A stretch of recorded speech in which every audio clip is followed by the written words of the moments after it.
Before we dive in, this episode is part one of Building Solo, 4 Indian women who rewrote the rules, a 4-part series celebrating the rebels, the risk takers, and the women who refuse to wait for permission.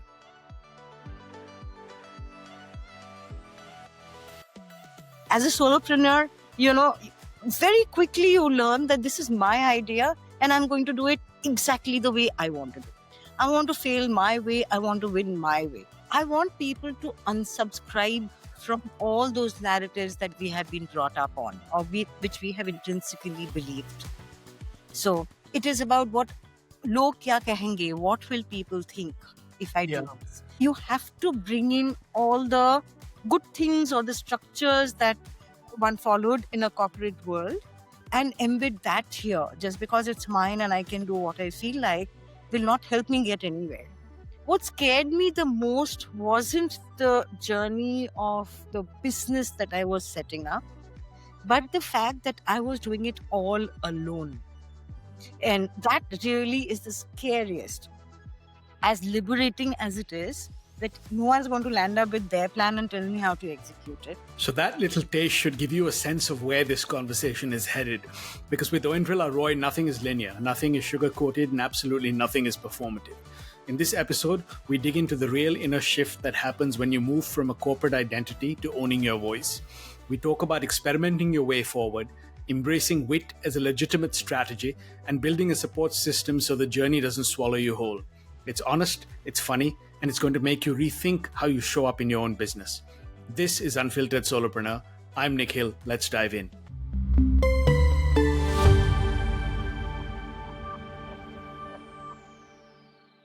Hello and welcome to a new episode of Unfiltered Solopreneur. I'm your host, Nikhil Vaish, founder and CEO of Boost Solo.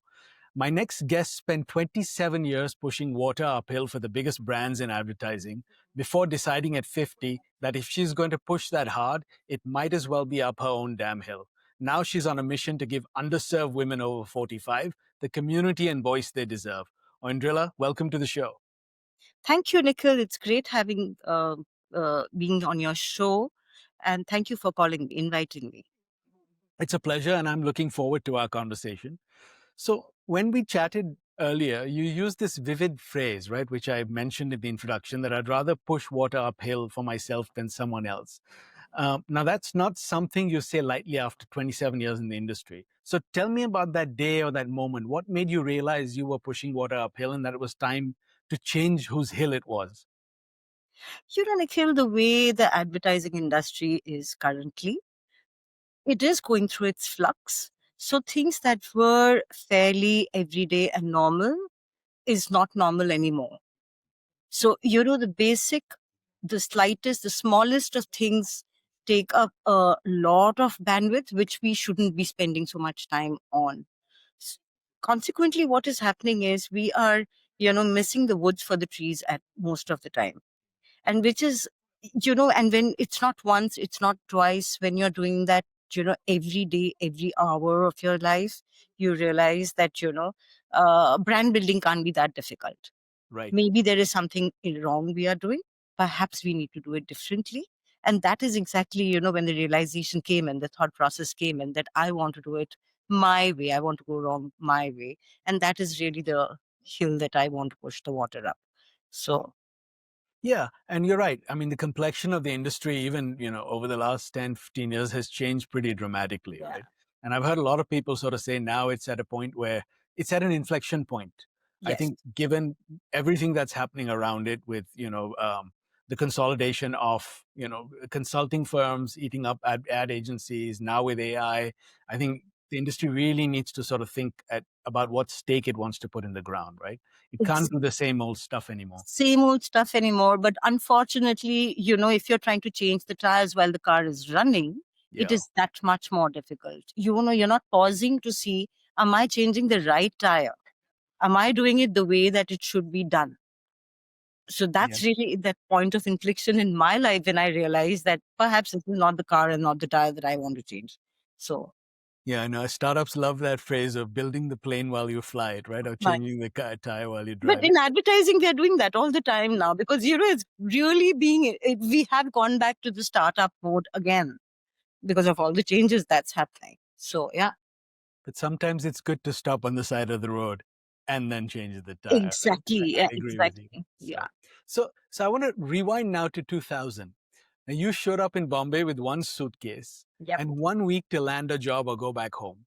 Yep. Now you got that JWT appointment letter, if I recall, at the last moment on a Friday at 4:30. Yeah.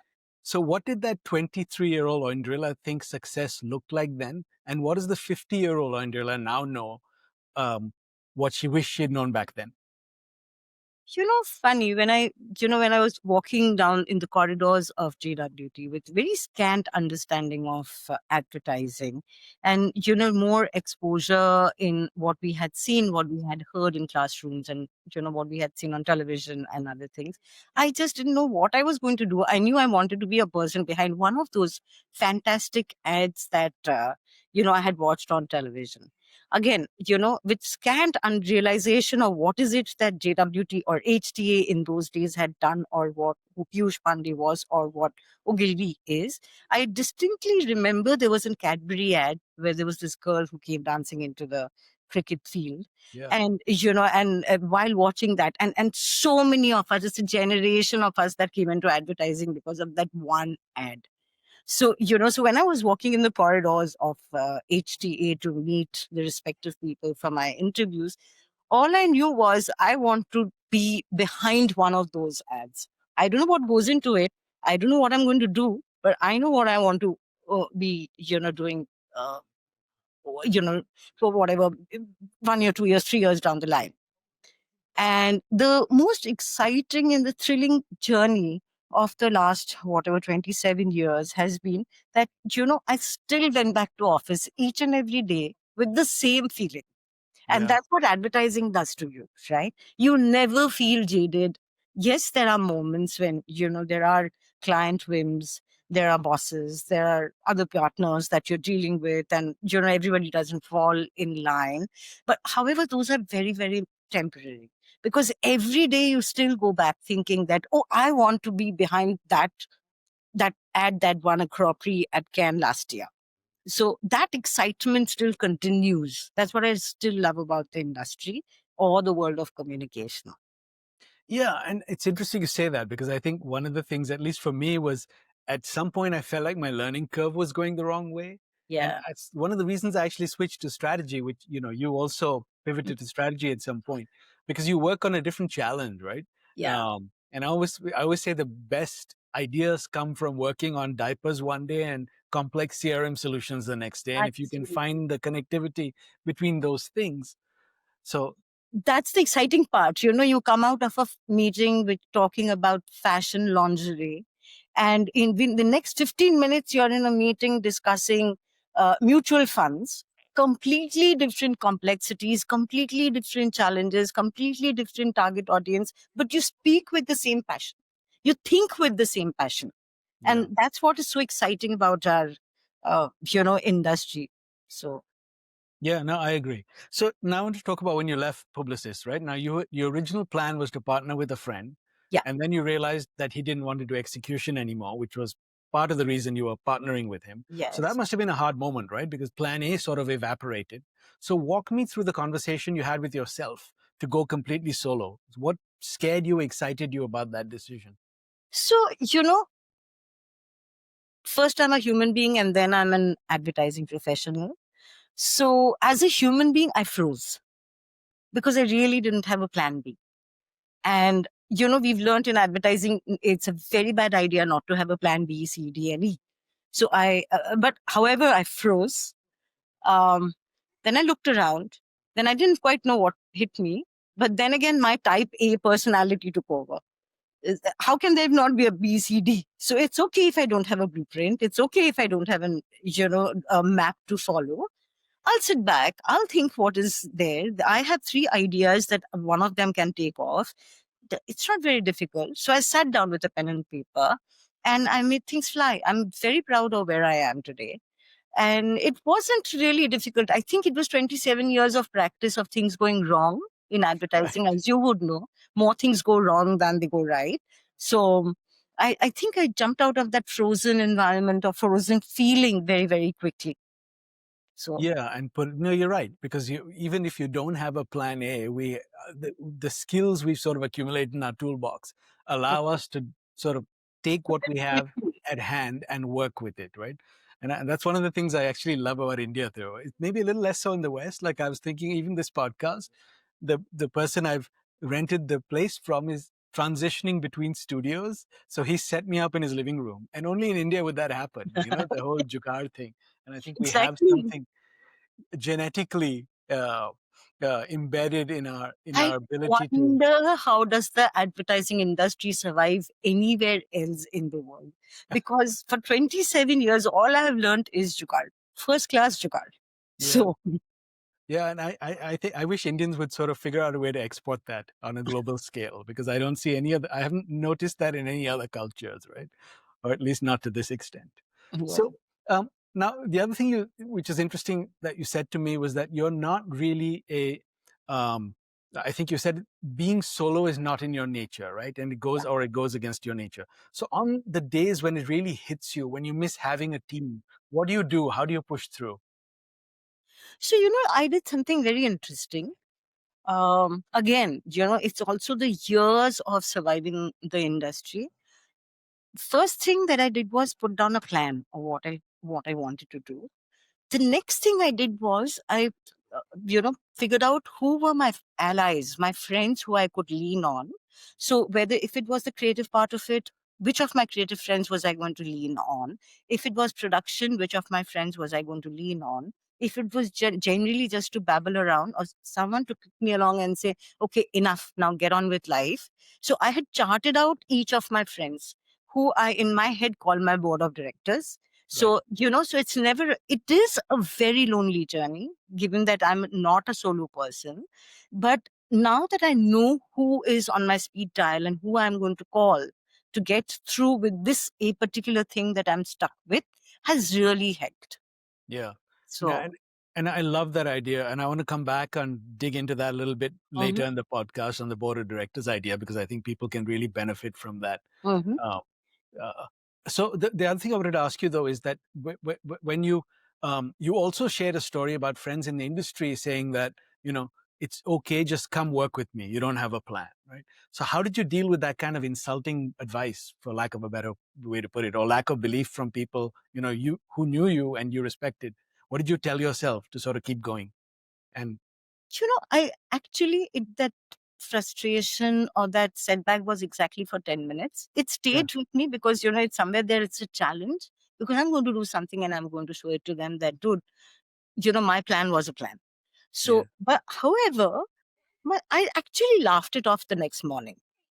I said, like, if there are going to be naysayers, if there aren't any naysayers, then I think probably I'm going, when everything is going your way, probably you're going the wrong way. So, I was like, fine, I hear them.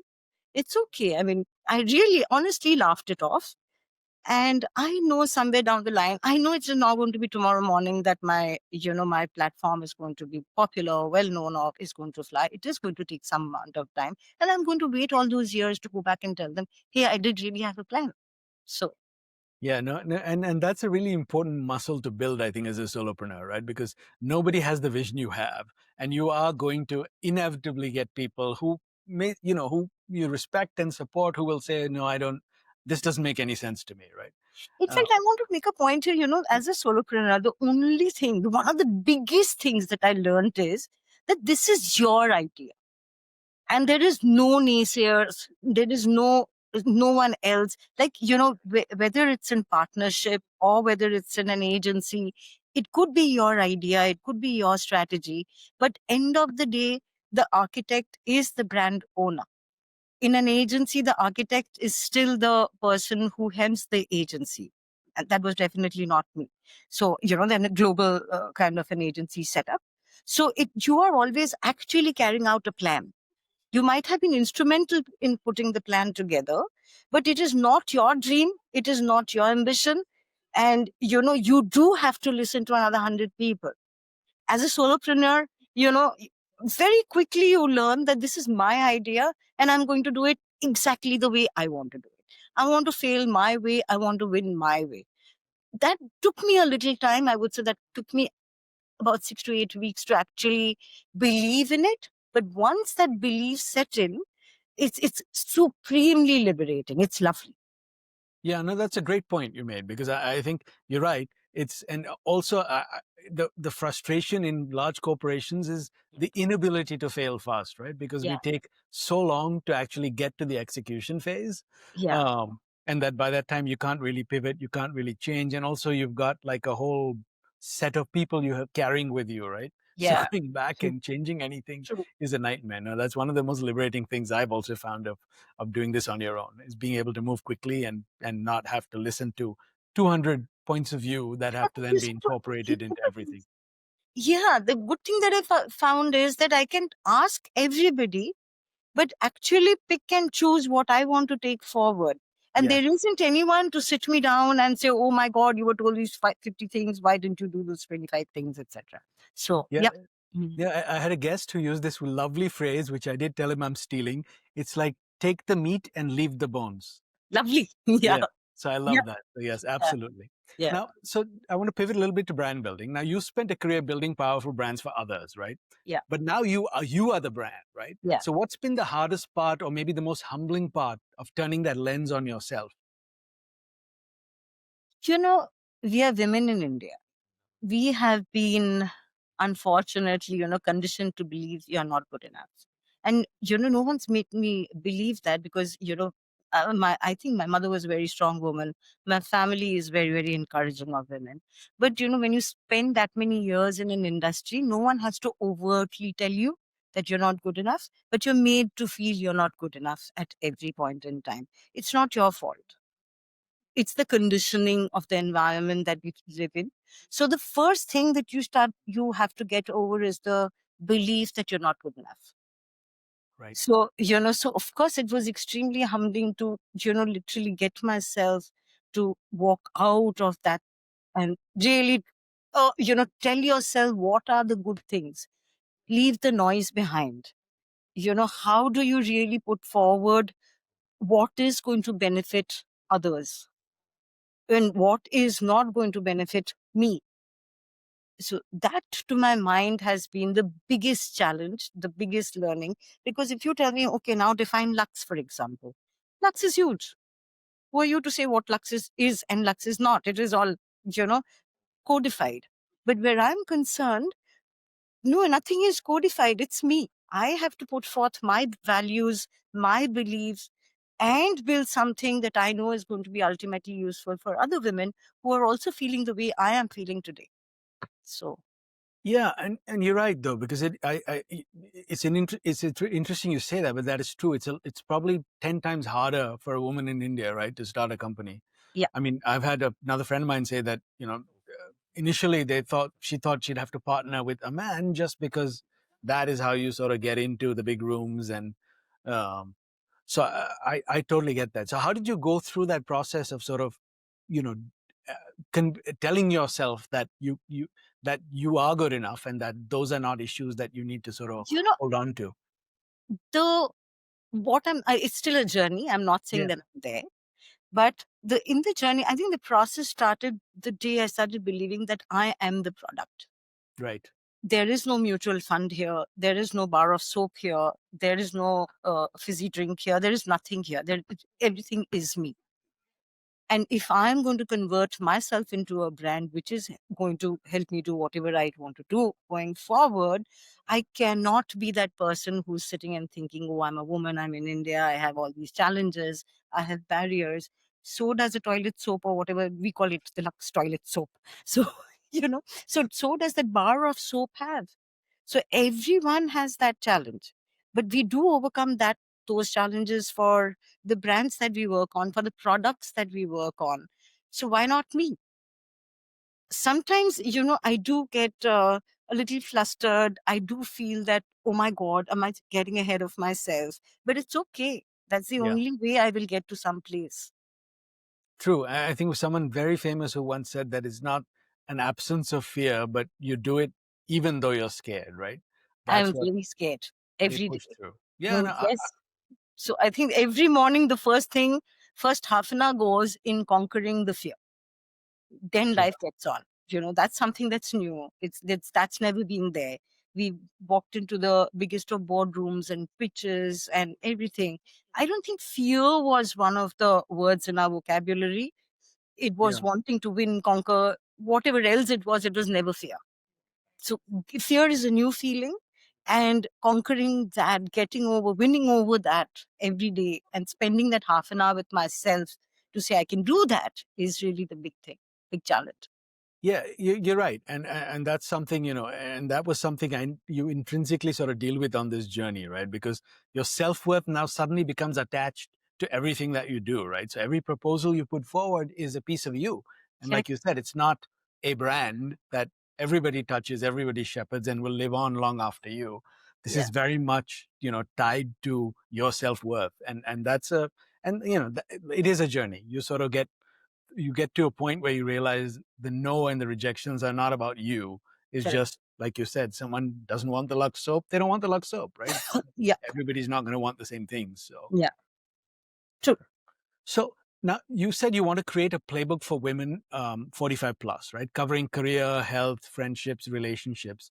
Now that's quite a lot of territory. But so every great brand also knows what it's not for, right? What it stands against. So tell me a little bit about what Brewity is rebelling against in the current narrative about women at this life stage. See, the biggest thing is that there is already a set narrative. Yeah. That it is the first thing, this is your shutdown phase. So, I want people to unsubscribe from all those narratives that we have been brought up on, or which we have intrinsically believed. So it is about what log kya kahenge, what will people think if I do this? It is there in the back of your mind. It's been talking to you for 20 years. So, in your 30s, it's a whisper. Now it's screaming multiple things, right? So I want women, whatever it is, my filter is, if it is going to help women overcome all those barriers and challenges, I'm in it. If it is not, I'm not in it. For example, I know finance is something that seems to be a big, it's a chink in our armor. A lot of women, either rely on their husbands or families or whoever, the CAs or whoever it is that they do. But one of the first things that I want to do is make finance available. What do you do with money? How do you grow money, etc. At 50? That's something that I want to make it a friendlier conversation with women of my age. And I want to tell them, yes, you can do it even now. It's not something that you needed to start 25 years ago. You can still do it as we speak.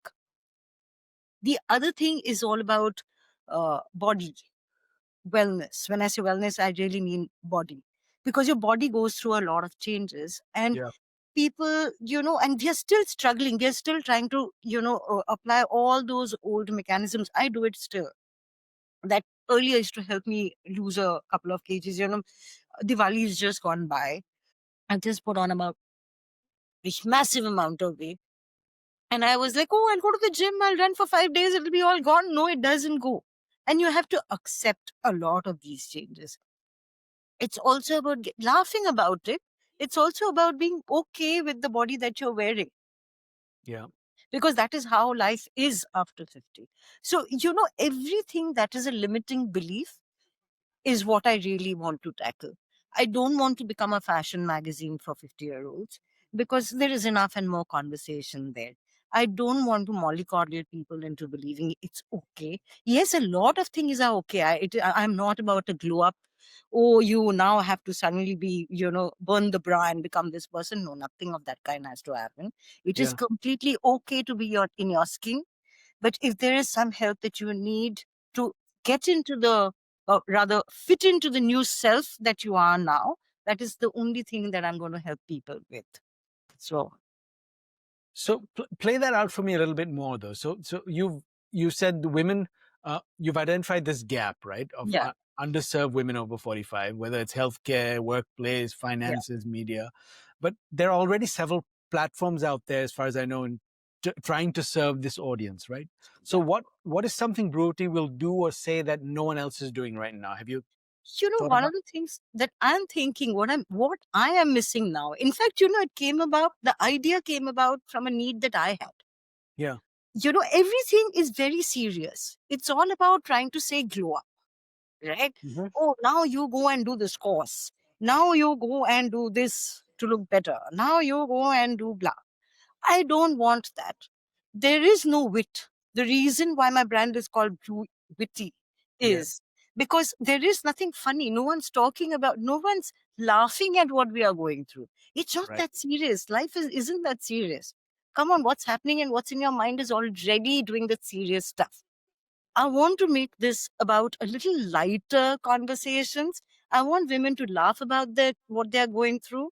This is not a matter of life and death. Nobody has ever died because they turned 50, because they turned 50. So it is just about let's laugh and let's make this a college canteen and let's get on with life. I remember when I was 25, I didn't pretty much have any clue about what I was doing. So why should I have a clue about, we weren't crying at 25. Why should I cry at 50? So I think my biggest differentiator is going to be the tone of voice. And I'm very clear, I don't want millions of women to come to me. I want that small niche segment of women who come together because they want to laugh at life as is. And Yeah. that's really the difference that I think. We're going to brew up something that's witty, funny, and get on with life.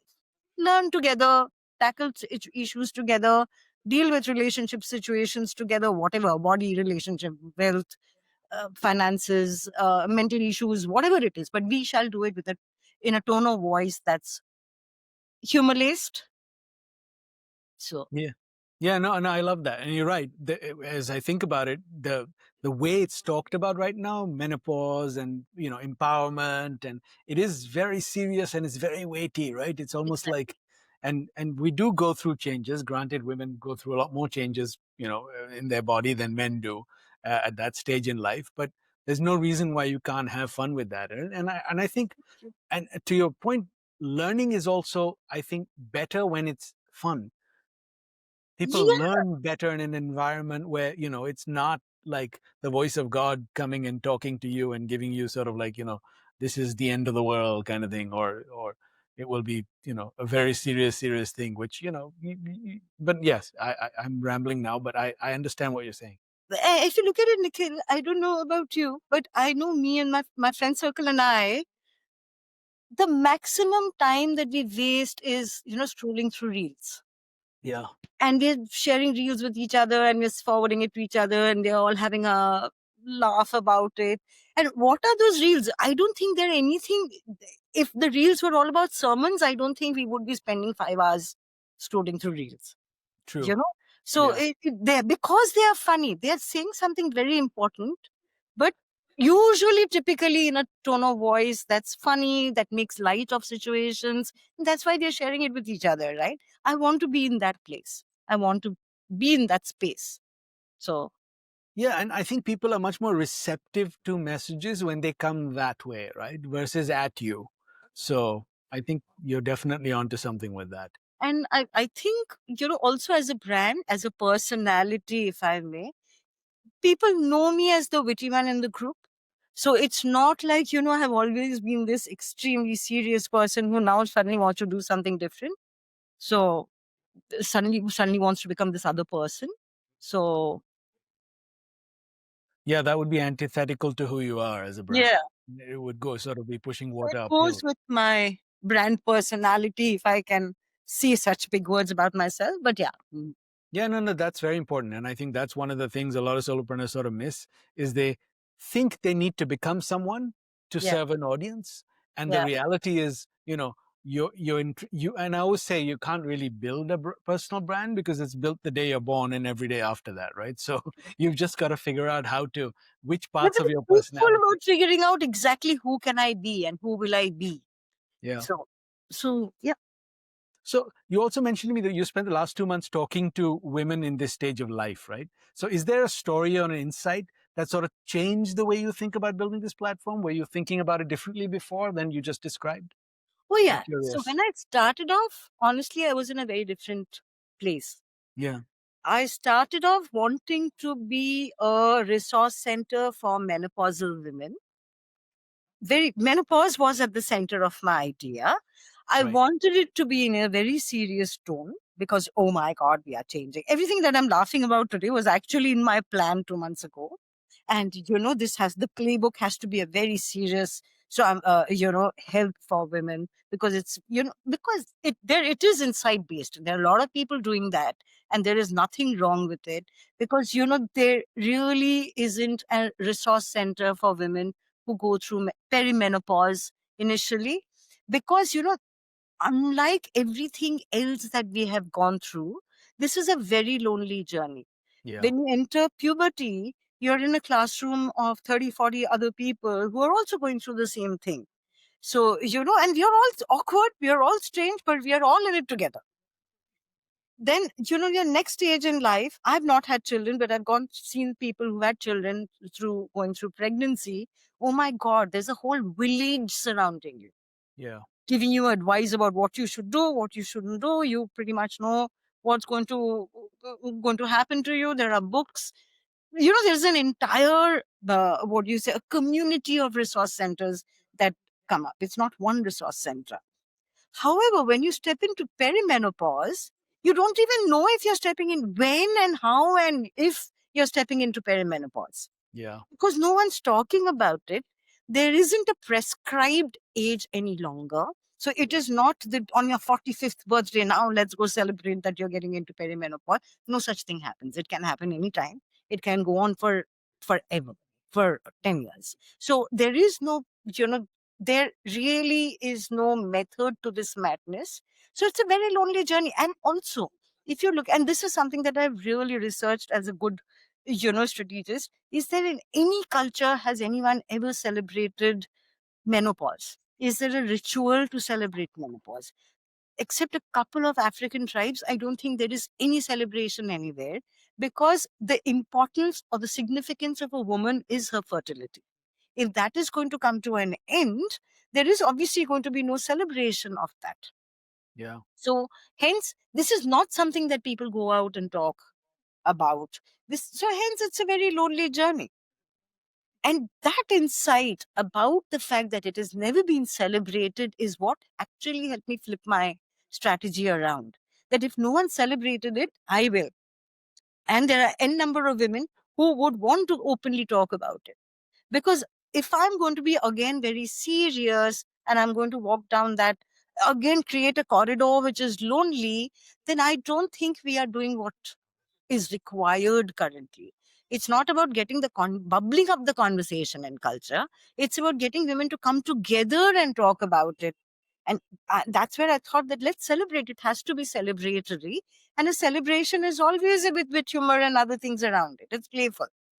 So, yeah. Yeah. So I No. did pivot. And it Yeah. also, the fact I'm no longer centered around menopause. Yeah. Menopause is one of the things that happen, but that doesn't define us. There are other things that there are definitions that could be equally important in our life journey.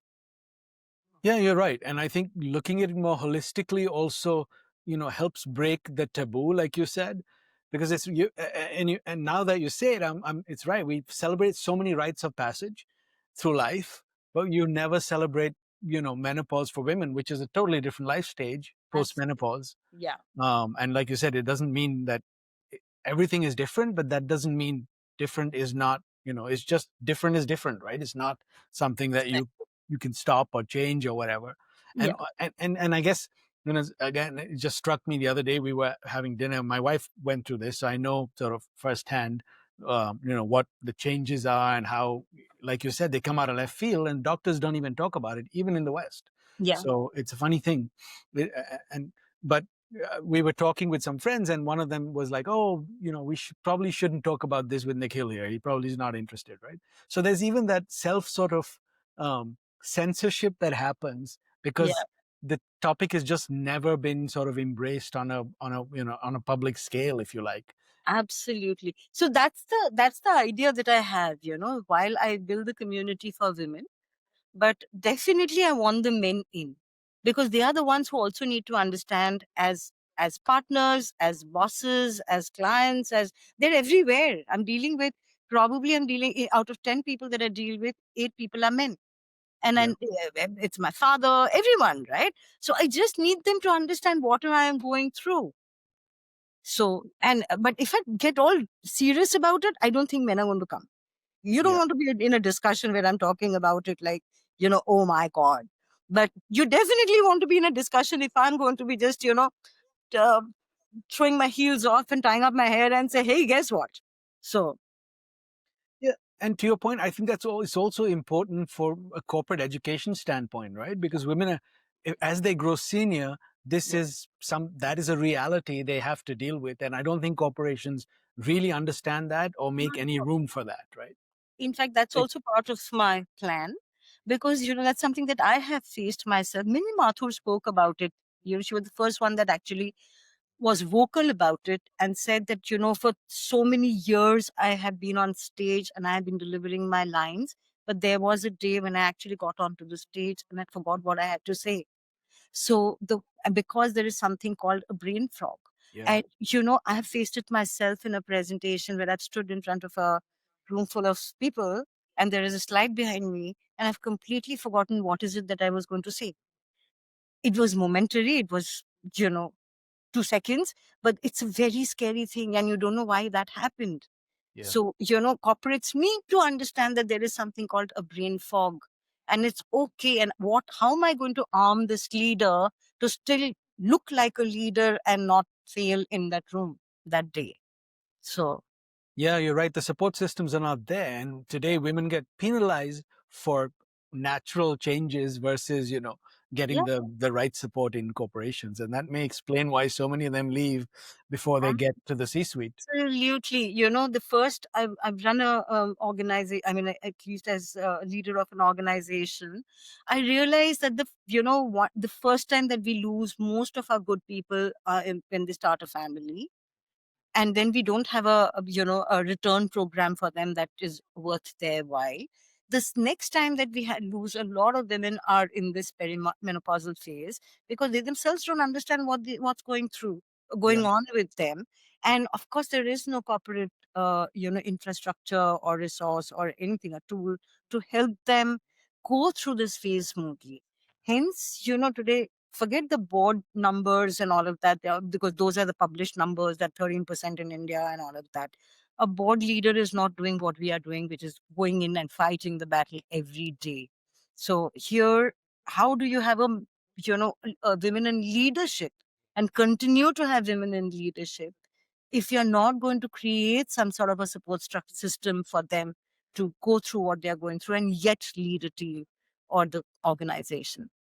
Yeah, my wife always says, sort of half jokingly, that if men had to experience menopause, there'd be 2,000 studies, 300 solutions. Absolutely. Corporations would be designed to help them navigate that stage of life, right? Absolutely. Yeah. I can't disagree with that. All right. So you've been working towards launching the Brewity podcast you mentioned, but you also told me something interesting, which was you've been caught between just start and the first one needs to be perfect, right? Now that's a very common sort of solopreneur trap. So what advice would you give to others who are sort of suffering this perfection analysis, if you like, when it comes to launching their first product and really putting themselves out there? The point is, I'm also still getting out of that paralysis. Yeah. But I think there is a merit in just jumping in. After I spoke to you, I remember asking you the other day, and that was a very, very valuable piece of advice. And I thought about it, and I thought, end of the day, when I started my own Facebook page or my Insta page, the content wasn't perfect. Yeah. But I still have a number of people who want to follow me and have a conversation with me. That's exactly what I'm trying to do now. It's another different medium, but that's fine. I will get perfect. There'll be 5 friends who will come along because they believe in the conversation. It's not about having it look like a Karan Johar show. So I'm fine without being Karan Johar. I'll deal with myself being who I am. And yeah, that was hugely liberating, that conversation that I had with you. So good. I'm glad that it helped. it did. I went through the same thing because I was like, initially it's like, how do you become Joe Rogan? And I'm like, I have no interest in becoming Joe Rogan. I'm Nikhil Vaish. Exactly. And That I think belief, that you have to intrinsically believe that Yeah. takes a little bit of time. Once you cross that, it's okay. So Yeah, because society sort of puts on this weight on your shoulders at every sort of year, right? Once you go into the corporate world, these expectations, the promotion, this thing, and you sort of, at some point, I feel like you lose your, I always tie it back to childhood, right? Every child wants to be an astronaut one day, a movie star the next day, a fireman the next day, a poet the next day, and there's no limitation, right, to what they can do. And we sort of, I feel like society sort of takes, chops away at that true. and systematizes us through education and everything, and we come out sort of these square, people that need to fit into, like, not even round holes, but Yeah. it sort of So takes the personality out of us. And I found in this journey, what I've enjoyed the most is sort of getting back to that and realizing who I am intrinsically, and not being afraid to share that wholeheartedly. So yeah, that's so interesting. That's so important for you to but it's a mind shift. yeah. Doesn't happen overnight. It doesn't come the day you put in that resignation letter, wanting to push your water up your own hill. All of this is fantastic plans, but to actually get into it, it takes a little bit of time. You have to be patient, is what I have learned. And it only happens by doing. That's the other thing I By realized. doing, that's the only thing. Not by sitting, planning, perfecting. That it Not just, at all. Not at all. and stumbling and falling and realizing it's like you said, it's okay. Like, bring the wit to this journey too, because Yeah. it's fine. We're all experimenting. We're all trying. And the other lesson I learned, somebody, a brilliant founder once told me that I have no idea what I'm doing. I just go in every day and make it up. And here from the outside, I'd always thought this person was like had all the answers, knew everything, had the roadmap. And I was like, it was just like, like a light bulb going off saying, okay, it's okay. Nobody knows what they're doing really. So No, I've always believed that, even, fear of presenting in a big room, presentation skills and all of that. And so you really learn up your presentation. Then you stand like, Gandhiji, and you deliver what you have to deliver, and it's all rubbish. But then I slowly realized, everyone is winging it. mm-hmm. Just that some people are winging it better. So what you have to learn is, how do you wing it better than the others? That's all that you have to do. No one is Gandhiji here. So let's get on with life. And it's okay. It's just life. It's just a bunch of women that I need to talk to. So Yeah. And most of them are looking for what you're offering. So you have that going for you too. hopefully, yeah. So now I want to go back to the board of directors you mentioned, right? I love this idea of you creating this personal board of directors, friends with different skill sets who are also emotionally invested in what you're doing. So break this down for me a little more tactically for people listening, right? How do you identify who should be at the table? And more importantly, how do you keep them engaged when there's no equity, there's no paycheck, there's just a belief in you and your mission, right? One of the things that I've been very good with is to nurture a lot of friendships and friends who are from different worlds. Of course, because of my the nature of my work, a lot of them are creative people or strategists.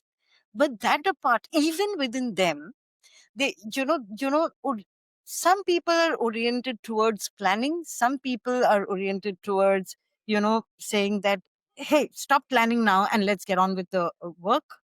And there are some people who are good with bringing in fresh pivot to your idea, or will tell you in a manner that sounds like, oh, it's my idea, not theirs. They've been doing that to clients for many years, and I know who those people are.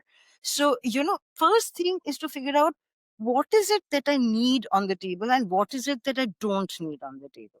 Even if I have friends who are very smart, very sharp, but I know they're going to intimidate me, or they are going to not really play it as per my rules, and they'd want me to play it as per their rules. I don't want them on my table. I know I'm going to benefit by having them here, but sometimes it doesn't work because, you're also at every point, you're also trying to get over lots of fears, lots of, what do you call it? You're trying to get over, what's that word? Imposter syndrome. Imposter syndrome is Yeah. the biggest one. And you don't want someone to come and mirror that back to you. So what happens is, you first figure out who do you need on the table and who do you not need on the table. The characteristics, not the names.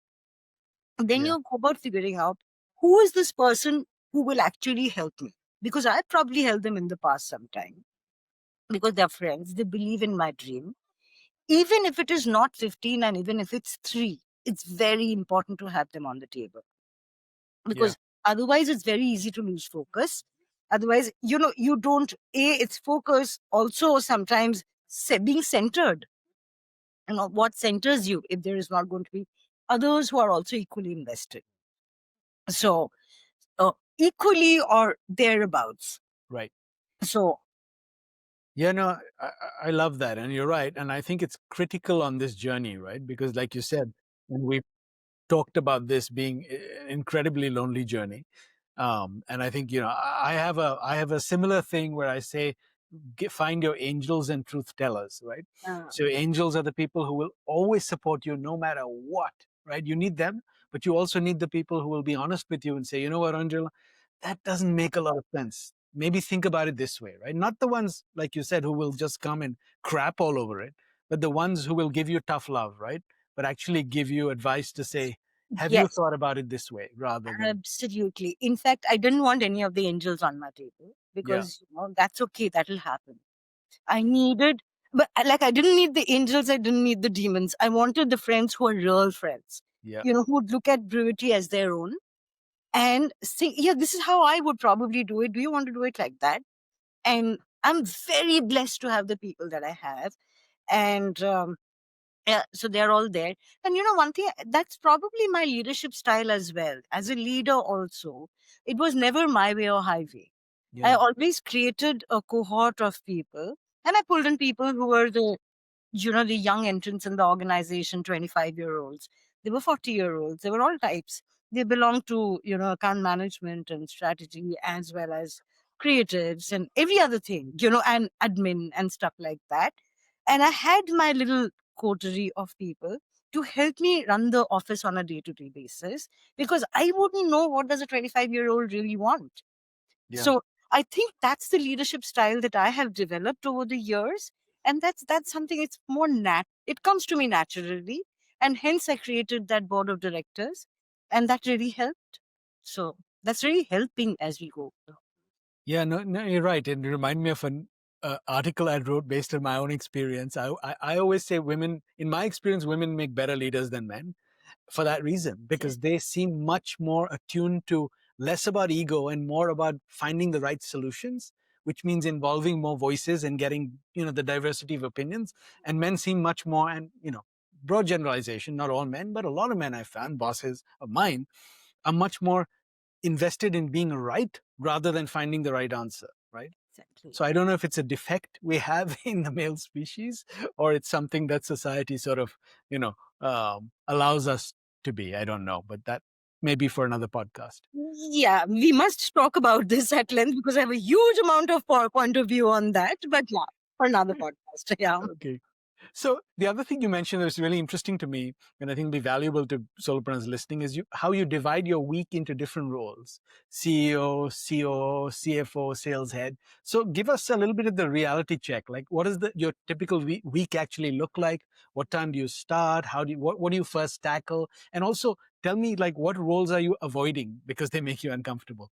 That's the thing. The reason I decided to, divide my week is because I know inherently or intrinsically I'm that person who would immediately gravitate towards either the strategy or the creatives. But as you know, as a CEO, that's not all that you have to do. There are those, uncomfortable phone calls to be made. There are uncomfortable bank conversations that one has to have. There are those conversations with the CA, which I never want to have in my lifetime. So those have to actually also be tackled because this is a business. It is not just, a hobby horse. So what I do is very consciously, there are 3 things. I've divided it into 3 parts. One is the product, which is really thinking about purity. At this point, it is the podcast and the playbook. Of course, there are other 2, 3, 4, whatever the other legs are, which I've decided that I'm going to look at it 3 months down the line. first 3 months, I'm going to get the product, the immediate product in shape. Yeah. So I focus on the product on Mondays and Tuesdays. Then I devote, part of Tuesday and Wednesday into figuring out my, the marketing of it. So, the social channels, whatever content needs to go up on that, how is that going? Talking to the people who are already there in the community. Then on Thursdays, Thursdays or Fridays, I try and get through with all the admin stuff that is required to be done, which is talking to the CA, getting the paperwork in place. And if if you just keep the calendar empty, that even if it's midnight on Wednesday, I'm going to put up the post, I'm going to put up all the things that I need to do for the marketing part of it. Then Thursday you blocked it off. Your calendar is blocked off to do A, B, C, D, E. So you have to bring in all the good things or the structures that one followed in a corporate world and embed that here. Just because it's mine and I can do what I feel like will not help me get anywhere. Yeah. So, it's a very important tool, the calendar, and to actually put it in the calendar and say, this is exactly when I am going to shut down. I am going to go for a swim at 5. I am going to the gym. Because what also tends to happen is if I don't calendarize that Yeah. also, what tends to happen is if I'm really, because I like to write, probably I'll keep writing forever from 7 in the morning to 8 in the evening. And that's not going to help the company because this is now my life. So I have to structure it back to a 9 to 5, 9 to 6, 9 to 7 kind of a thing. So it is going back to and scheduling. And there is a proper shutdown routine. I shut down at whatever time I have to. That's the only way to keep my sanity in check. Yeah, I think that's excellent advice for people listening because you're right. People say you can burn out in the corporate world, but I think you can burn out a lot faster as a solopreneur because there are no boundaries, right? There is no start, there is no finish, there is no weekend, there are no days off. So I think that's extremely valuable. And also, what I like about that is it helps you also do the things nobody likes to do, right? Like the admin stuff and, whatever, like sales was really hard for me. So, because then, there are blocks for all the other things. And this is just like a finite amount of time. You're not just staring at a balance sheet and trying to make sense of it for your accountant. So I think it helps. Yeah. So if you know that between 3 and 5, it's just 2 hours, let me just get done with it. Yeah. It just gets done. So, yeah. True. No, I think that's great. So I want to talk about something nobody discusses really, money. Now you left an MD salary to start from scratch. So how are you thinking about sustaining yourself while you build this? And at what point do you need to see revenue or proof that this is working? Giving yourself a runway. That's the massive anxiety which I'm still dealing with, Right. Taurus Ascent isn't helping. So, money is a big conversation. But however, even when I stepped out, I had decided that, 6 months, I'm not going to look at any kind of revenues coming in. And yes, it's an expensive 6 months because I'm pulling this out of my savings, which isn't huge or anything to write home about. But I was like, if I don't invest in myself at this point, I'm not going to be lasting out another 10 years of my, next phase of my career. I was so burnt out. So what I'm thinking is, at least that's the plan, that in the next 6 months, 3 months are already up, another 3 months, 4 months, I want to get Brewity to a place where it can, start taking shape, because I'm not looking at revenue coming in the next 2 to 3 years. And I know I will fail if I expect, decent amount of revenues to start coming in very soon. It won't. That's not how communities function. So I will probably have to go back to work. I am probably sometime next year, because I will need to fund this passion project that I have started. And I will also need to fund myself. Yeah. So the plan is now for the next 6 to 7 months, focus, get Brewity off the ground, put all the levers in place, and then go back to work and continue to do this on the side. Is the plan. Well, because there is no way that I want to go to an investor at this point, because again, because it is my idea, it is my baby. I want to do it in in my tone of voice. So, and then, so that's really the plan. Yeah, no, I appreciate being honest about that. And I think that's really important, right? That's what people don't realize. I always say now when someone wants to start a solo business, I say typically do it while you're working, use your salary as venture capital, right? Yeah. And build a side hustle. So when Yeah. you make the leap, and I love how you've planned it, the roadmap is get the basics in place enough so you can do it nights and weekends while you actually, Yeah. get the job to get the venture capital, Yeah. and think about it that way as you build this baby. So Yeah. I think that's really valuable advice. So there's probably a woman listening right now who's 45 or 50, sitting at a job that doesn't fit anymore, and she's terrified to leave, right? Now, based on these first couple of months of your journey, the first 3 months, what's one thing you'd tell her to do this week? Not in 6 months, not when she's ready, but this week. The only question she needs to answer is what she's doing. Is it aligned to her? Is the alignment there? If not, then what is she more inclined to do? What is going to be her center?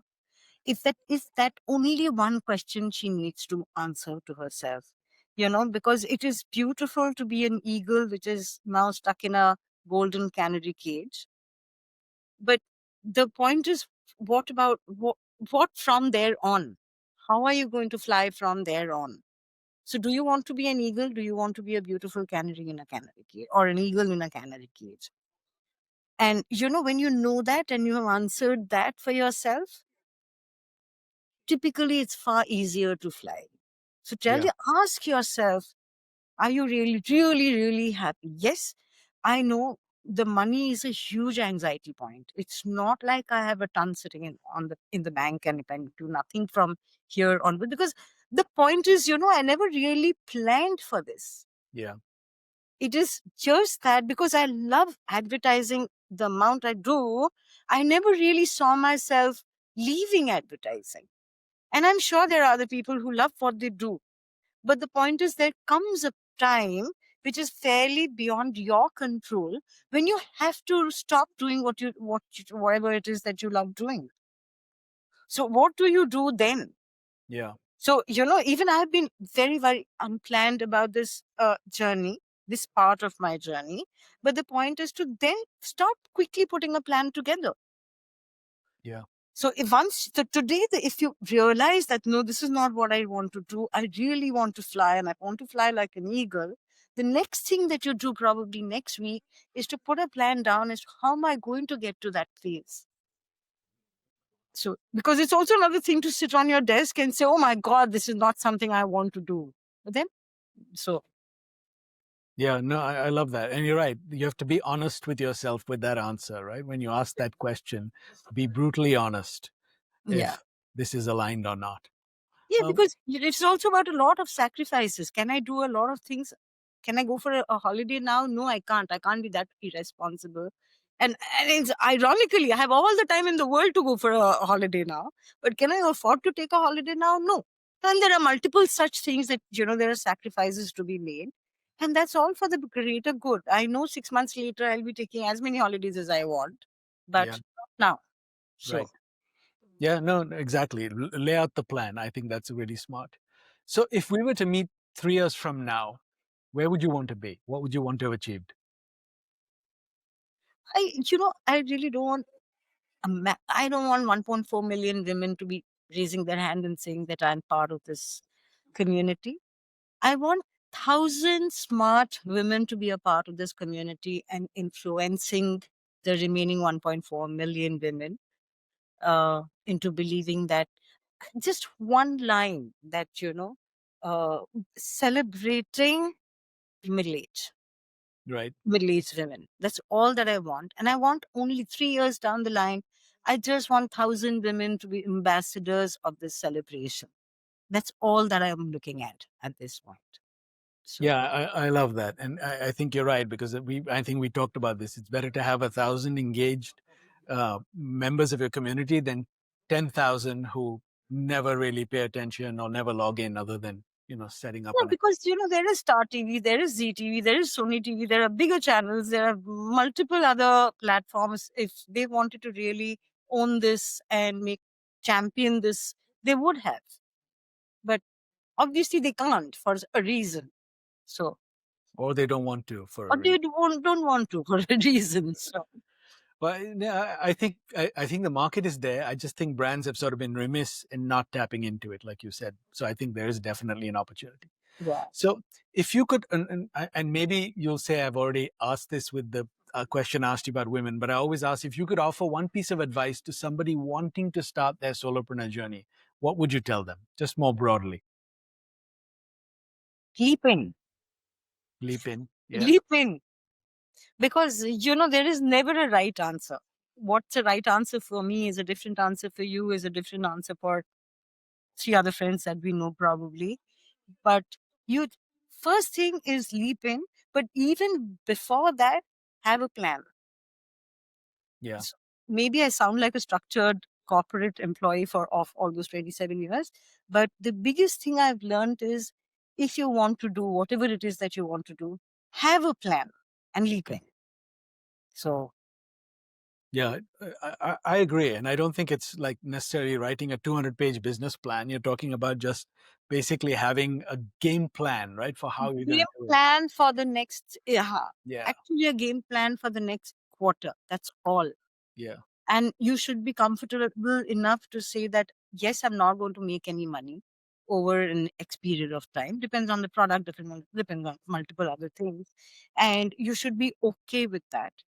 And have a plan for the quarter one, have a plan for quarter two, and get on. Yeah. Not having a plan is definitely a formula to fail. Yeah. So, my uncle used to always say, if you fail to plan, you plan to fail. plan to fail. So, yeah. So is there anything else you'd like to share with our listeners that we haven't covered?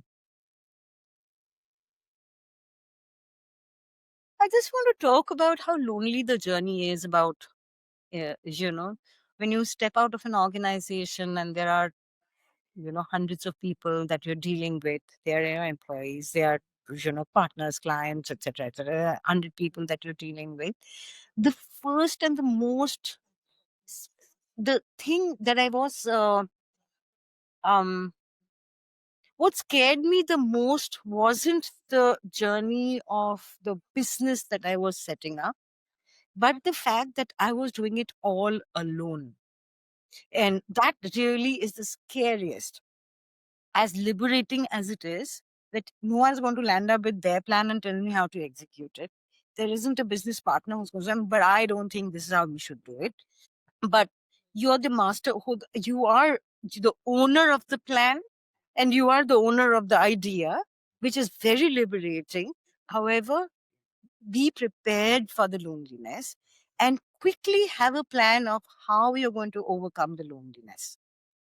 Yeah. Like in my case, I put the board of directors in place, but despite that, it is an extremely lonely journey. And if you're not a solo person by nature, it is going to be. But there is light at the other side of the tunnel. So Yeah, no, I agree. And I always say find your tribe, right? It's really important. you have to. And you're welcome to the Boost Solo tribe now. So Thank you so much. Yeah. so that brings us to our rapid fire round. I'm just going to throw a few questions at you and just let's have some fun. So if you could have coffee with one woman who's navigated her second spring brilliantly, built something amazing after 45, who would it be and what would you ask her? I was reading, who I would really want to talk to? 𝗔𝗃𝗧. Yeah. Me So too. what she's doing is brilliant. She's 70 Wow. Yeah. and the kind of content she is putting out in Insta is giving any 25-year-old a run for their money. So I want to know, and she was right at the peak of her career when things started going wrong, then she disappeared, and she's come back, and she's suddenly become this entire huge what's that word? Role model Mhm. for women in their 50s or wherever. Actually, she's a role model even for 25-year-olds.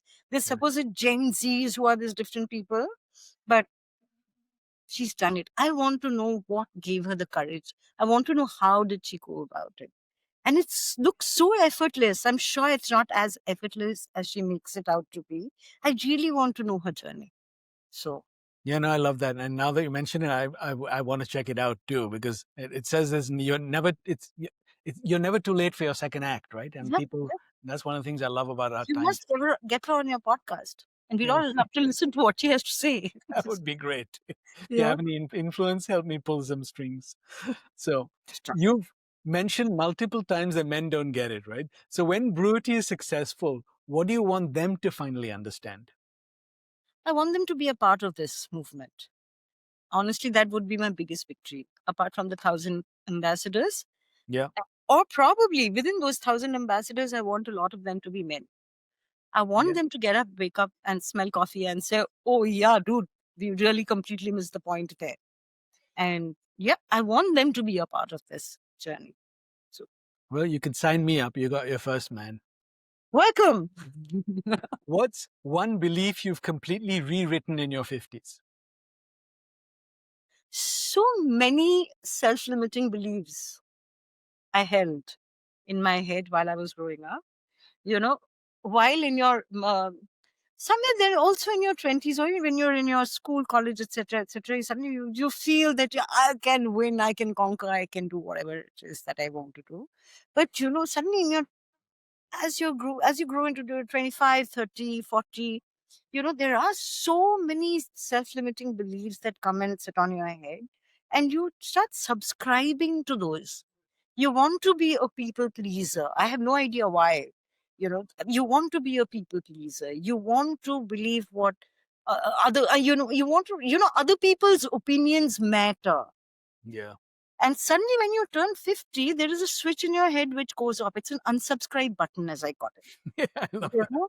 So I am unsubscribing from other people's opinions. Pay my bills and I'll listen to you. I am unsubscribing to so many things that, and it is automatic. People hate me. A lot of people hate me for it. And I don't care, dude. You pay my bill and I'll listen to you. I'll go along. I'll be this nice person. I'll, wear what you think I should wear.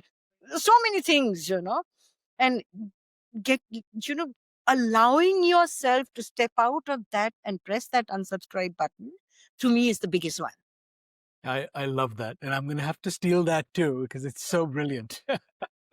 So what's one word you'd ban from women's magazines about midlife?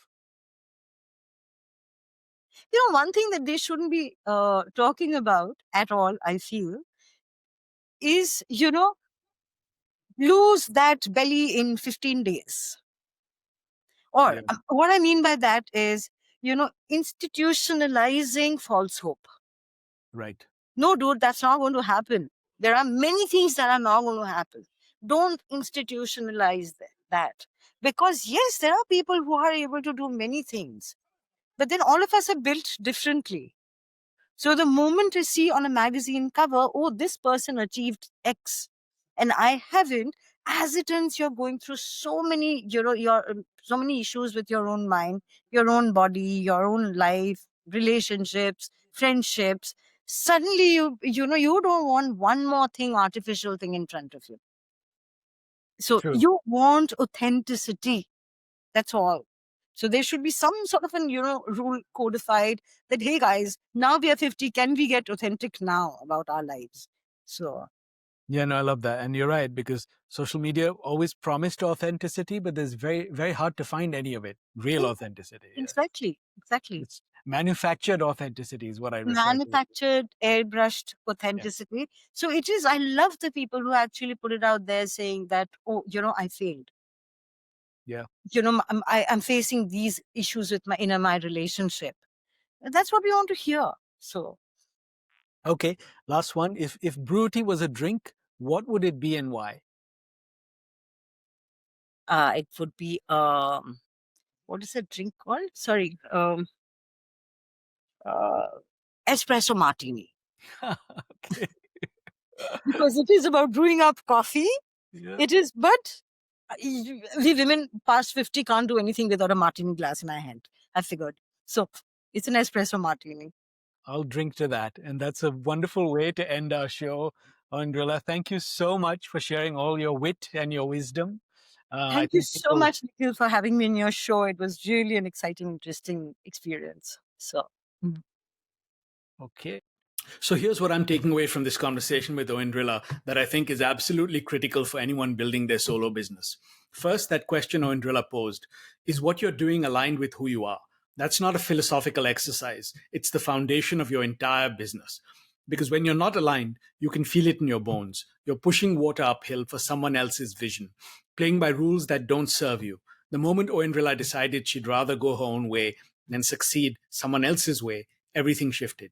So if you're sitting in that role that doesn't fit anymore, ask yourself that question honestly. Is this aligned to who I am?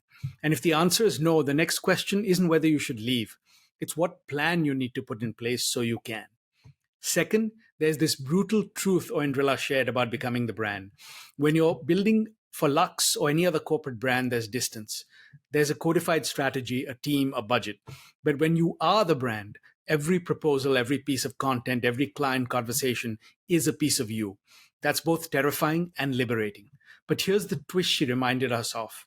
Even with all the clarity, everyone is still winging it. Some people just wing it better. And the ones who wing it better aren't the ones pretending to be perfect. They're the ones who show up consistently, speak from what they actually believe, and let their personality do the heavy lifting. So, yes, build intentionally, but don't wait for everything to be polished before you step into the spotlight. Remember, clarity comes through doing, not planning, and confidence is built the exact same way. Third, I loved how Oindrila tackled the loneliness of this journey by creating what she calls her board of directors, friends with different skill sets who could support her in specific ways. But here's the nuance she called out that's so important. She didn't just grab anyone smart.